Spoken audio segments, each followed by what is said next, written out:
Hey, I'm Rollie, and I am your average pool player. Here I am in Italy with a very attractive Italian family. Psych, here I am on the streets of New York, where everything's trash, except for the people. Just kidding, everything's trash. I am okay at pool. There's a bunch of people I can beat, but right behind them, there's a huge line of people waiting to kick my ass. Luckily, there are professionals who can teach you. One of those people is Jonathan Smith. John has been a pool pro for the past 19 years. He teaches lessons, plays in tournaments, and he once made 136 balls in a row against pool legend Tony Robles to clinch a spot in the BCA championship. Today, he's agreed to teach me a thing or two about pool. So I'm going to Society Billiards, where I'm gonna learn how to get a little bit better. This is from average to good.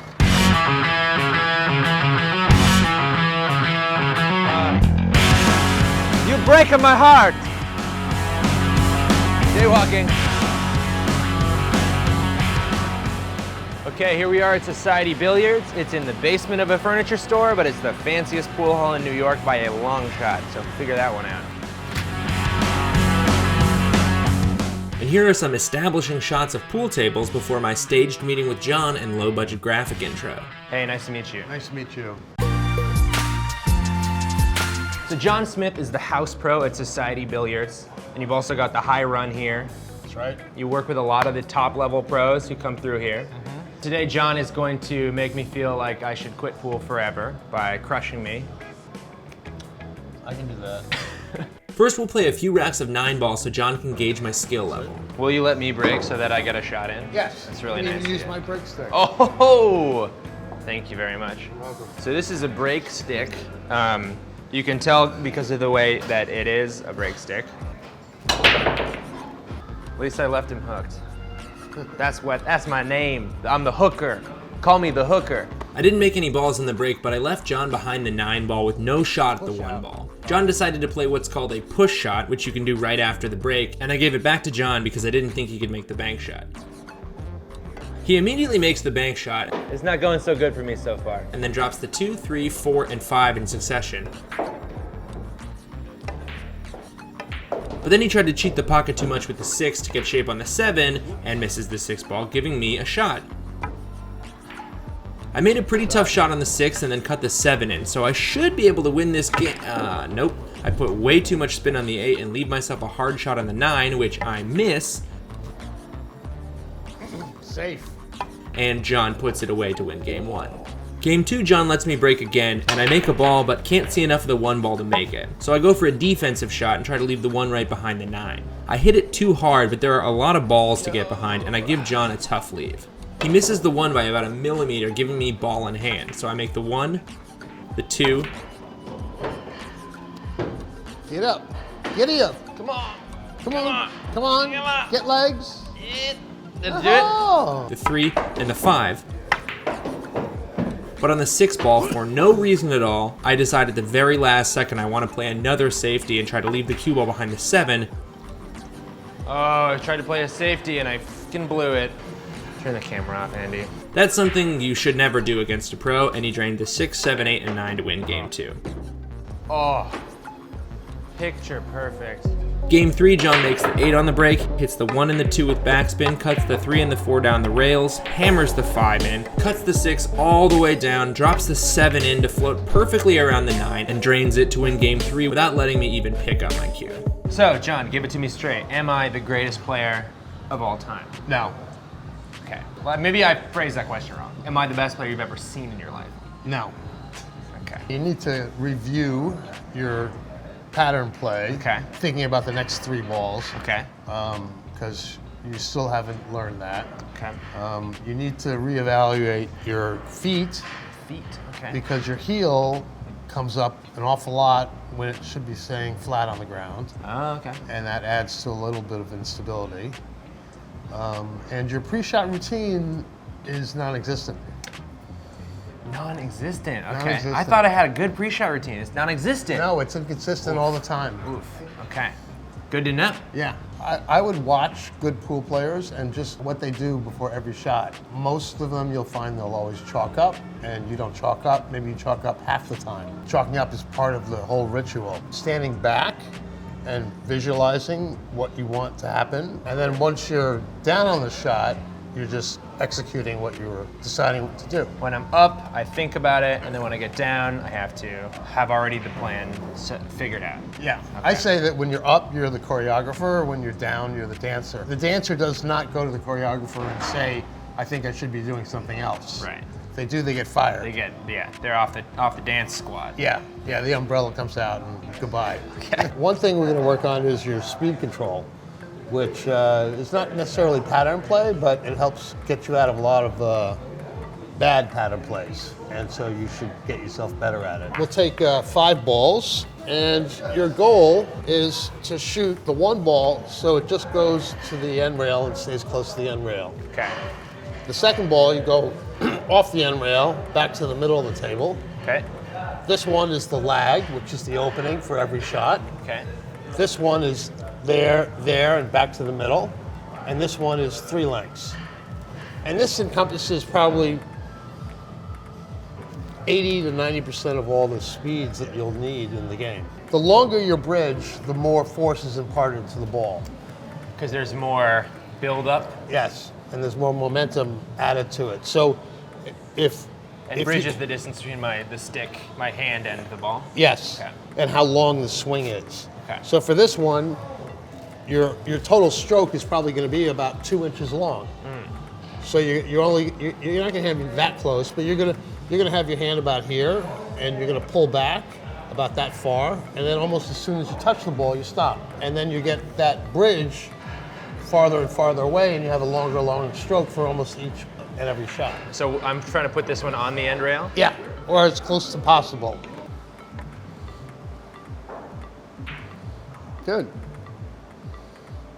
A little hard still. No, that's very good. And then this one is trying to come back to the center of the table? Yep. Way too hard. Well, not way too hard. It's actually pretty good. But the great thing about it is when you practice it, you'll have a feeling of whether or not you hit it good or not. Yeah. And you said, oh, way too hard, and you're just a little bit hard. It's just only, so yeah, that's I thought how it was you're gonna come learning. all the way back here. Yeah, so that's how you learn. When you hit it, you realize right away that, oh, I hit that too hard. So next time when you go and try and hit that speed, I've got that. I know I want to travel 10 feet or something. And Exactly. I have that in my muscle. right. So this one's going to be a lag. Yep.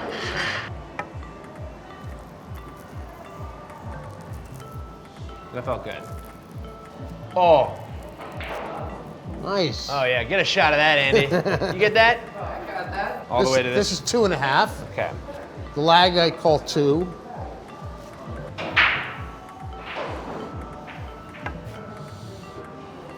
You've done this before, I've haven't never you? done this. You've The never first done time. this? Well, and as evidenced by half of That's the table. perfect. That's good? Oh, I was trying to go to that rail. No, that's the last one. Okay. Okay, well, that's actually really good though, right? That's perfect. If I was trying to do that one, that would have been good. So this one, You shouldn't have said anything and just Yeah. let it be. look, I'm editing this, so I'm gonna make it look like I nailed it. All right, here we go. So this one is 1, 2, and then 3. Right. Okay. So you had a little bit of left on there. Yeah. And you're a little shy, but that's still pretty good, really. Okay. Yeah. Man, I really wish that I was really intending to do this one as the center. What's good about this is if when you practice it and you then realize that certain shots are going to come up, like you're playing a game of 8-ball, to get the cue ball down to the end rail, so you have a good shot on the 8, you're not losing a lot of energy by Okay. hitting it either here or here. As you get to here, Right. you're losing a lot more energy. Because this is like almost a full ball or like a Right. 3/4 ball hit. Exactly. Okay. So that's the important thing. So to implement what we just went through, we'll just do this. And I would say one of the most important things in pool is understanding that and understanding where you put the ball in the pocket. Because you can put this ball in the pocket in many different ways. You can put it here, or here, or here, or here, or even here. So there's about like a 30-degree margin of error here, where if I hit it too thick, I can slow the cue ball down, and if I hit it thin, I can let the cue ball run. Right. Well, I'm just saying you might hit it the right speed, but if you hit it a little too thick, it might not go. Yeah. Right. But if you hit it thinner, it might go. This is the first The first ball we shot. This is Okay. the one. So it's the speed of the first one. All Right, right. So no, I'm gonna have a nice short bridge. I'm just gonna hit it nice and thin. Come on. Come on. Good. Okay. So that one, you hit a little too full because you got a little too close to it, Okay. right? When you hit it fuller, it came here. And it would have run a little longer if I hit it thinner. Exactly. Okay. All right. So that was a good speed, just wrong part A of little, the pocket. exactly, a little too full. So Oh, that felt good. Oh, that felt real good. right? Yeah. This is going to be the 1.5. Right. So I hit it. I'm trying to get it right to the center. Exactly. Okay. So I want to hit it really thin, so that it goes, and then bring it back out. If Okay. you want to play for here actually, because Okay. this offers you the biggest area. Because of if I'm acceptable over here, position. the wedge closes. Right. Okay. So here you want to be farther away, All right. but hitting it in the middle of the pocket is preferable than too full. Yeah, very good. Yeah. All right. Now I'm gonna make this one. Now you're going to make this one. Yeah. Okay. There you You go. get that, Andy? Best cameraman in the game, by the way. I was missing a lot of shots. I tried to put spin on a ball, on the cue ball, right? I tried to put a little right spin on a cue ball or left spin on a cue ball. Lined up my shot perfectly and then blew it. What's going on is when you put left or right English on the ball and you hit it, there's some force pushing the ball to the opposite side Okay. of where you're aiming. If we hit the center of the ball, right? Right. Right down the line, and I go there, I'll hit the spot and it should come right back to me. But what happens is when I put right-hand English, and you'll notice my cue is now parallel over, the center of my ball is still aiming here, but now my cue is aiming over here. So when I come out here and I hit it straight, it'll push over and it will hit over there. Yeah. So not the diamond. It deflected to the left. Exactly. So by going out to this side of the ball, there's some force pushing the ball this way and this way at the same time. Okay. In essence, what happens is you hit it on the side, and the cue ball moves a little bit this way and then goes forward. Now, how in the fucking world can I predict how far over it's gonna go? Well, trial and error. Okay. Every cue is a little bit different. That's Some where you were gonna cues, say that. you were worried that Yeah. some cues have more deflection than others, and some tips give you more deflection than others. Okay. There's a lot of argument about that. But, so in essence, what you have to do is you have to learn how far over to aim with that English to make it hit the spot.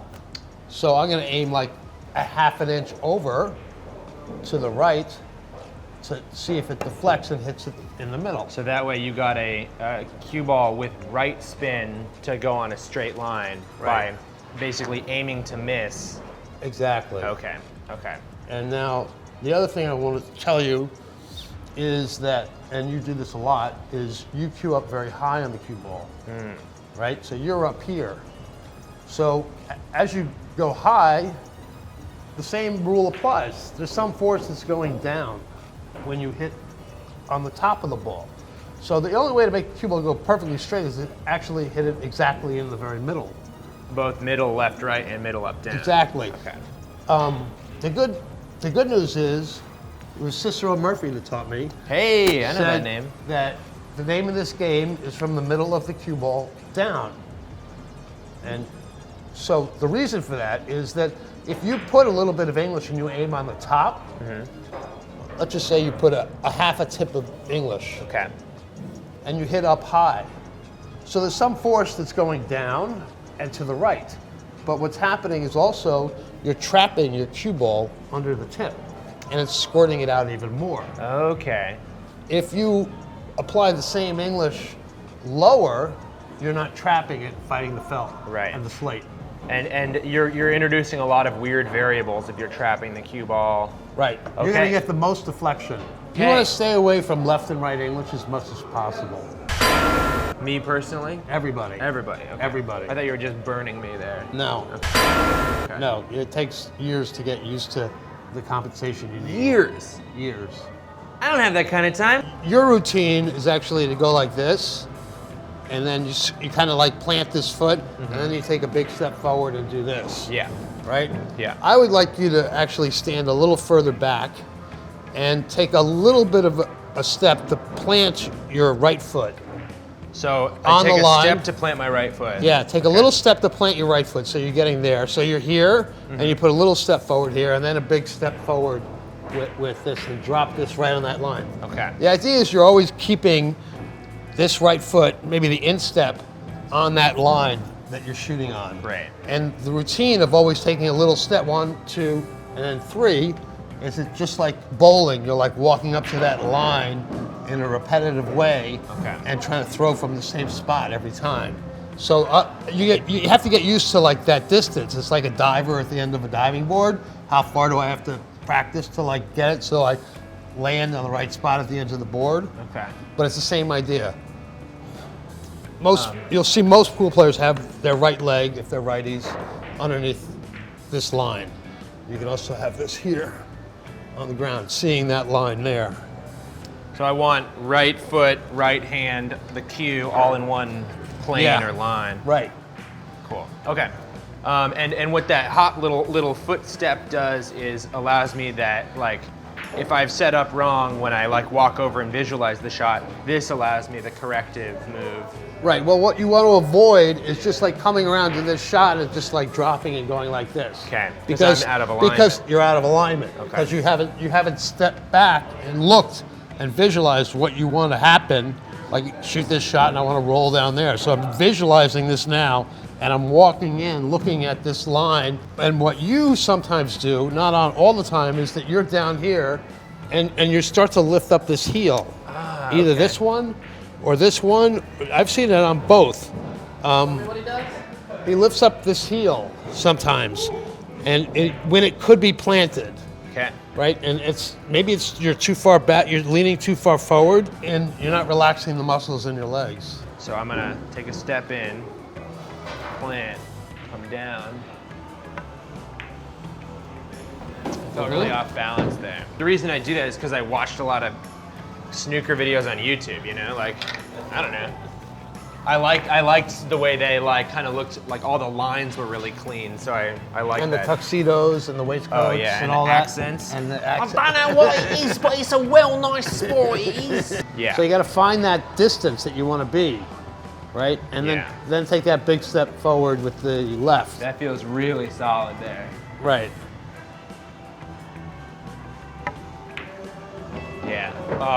Oh, feels so good. Normally I just like the full length of the cue, put a foot, put the other foot, but I'm still far away. So like I Right. just need to choke up And a I little think this bit. might be why you left that while you go up on point. Oh, because I'm trying to lean. Because you're trying to get more forward because you feel like you're too far away. So rather than moving your feet, you're lifting up your heel.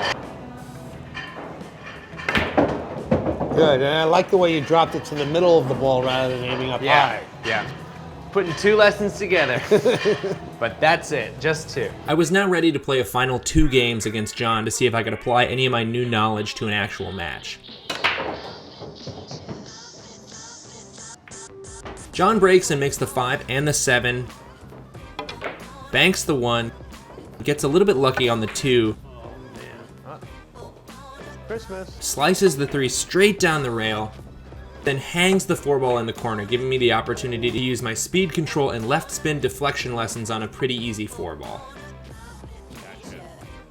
I set up nicely on the 6, but you know that phrase, when you have a hammer, everything looks like a nail? Well, I try to spin that in too, but it spins too much and I bump the 9 on the way out of the rail, which I didn't want to do. Still, this 8 ball isn't too hard and I should be able to cheat the pocket on the right to hold the cue ball in the center of the table for the nope, that was garbaggio and potentially the worst shot I hit all day. Great. Jon cleans up the 8 and the 9 and we're into the final game. Jon breaks and makes the 3 and the 6, but the 7 comes around at the last second and blocks Jon's view at the 1. He tries to just brush the 1 ball and misses it, but the people who don't need good luck always get it. Wait for it. Oh my God.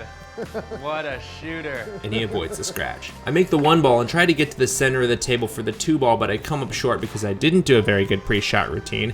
And I try to recover by sending the cue ball through the gap between the 9 and the rail, but totally chunk it and leave myself a tough shot on the 4. I make contact twice and get lucky to leave Jon a pretty tough shot. Hey, all right.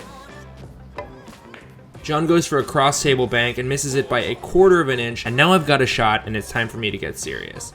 I use my speed control lesson to bring the cue ball back to the rail. A nice lag speed shot on the 5 ball brings me over to the 7. Oh, love that. I hit a high speed stun draw to get down to the 8, but I hit a little too much draw on the 8 and I leave myself a long cut down the rail for the win. No problem, I'll just forget about all that pre-shot stuff and just hit this one in real quick. Dogged it. Okay, some lessons I'm just gonna have to learn the hard way as Jon puts away the final 9 ball for a clean 5-0 sweep. Okay, Jon. Yeah. Give it to me straight. Did I improve to the level of best pool player of all time today? No. Okay, that hurts, but it's real, so I'll accept it. Good. But did I improve a little bit? Yes. Okay. In your mind. Okay, but also in real life? Yeah, it hasn't made the full transition yet. Okay. That stings, but thank you. Thank you for welcome. being honest. All right, Andy. Okay.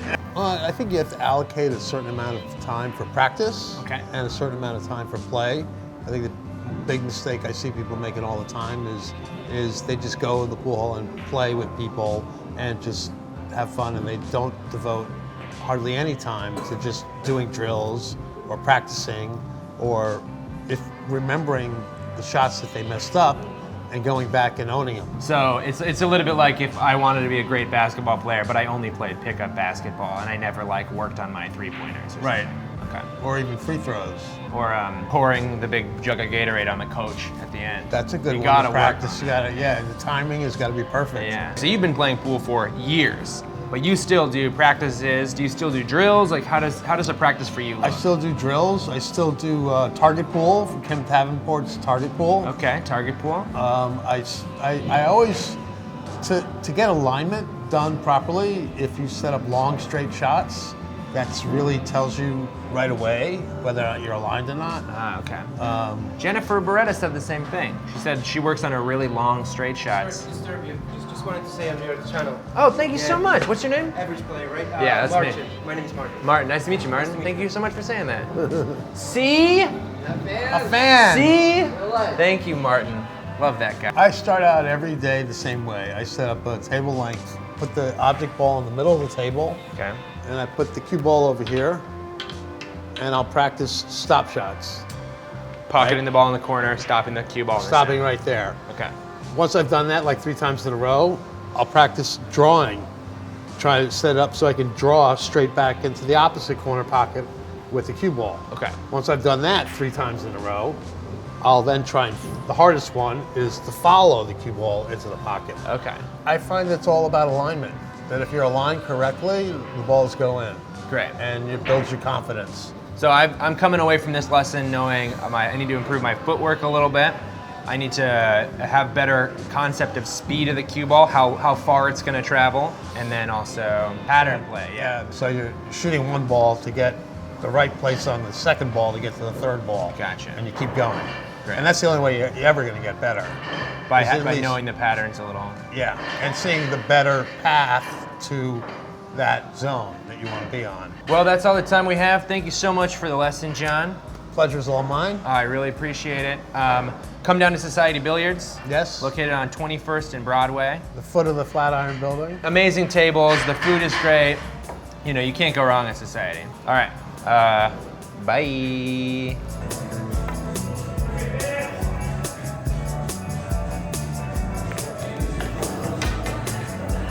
Dude, perfect.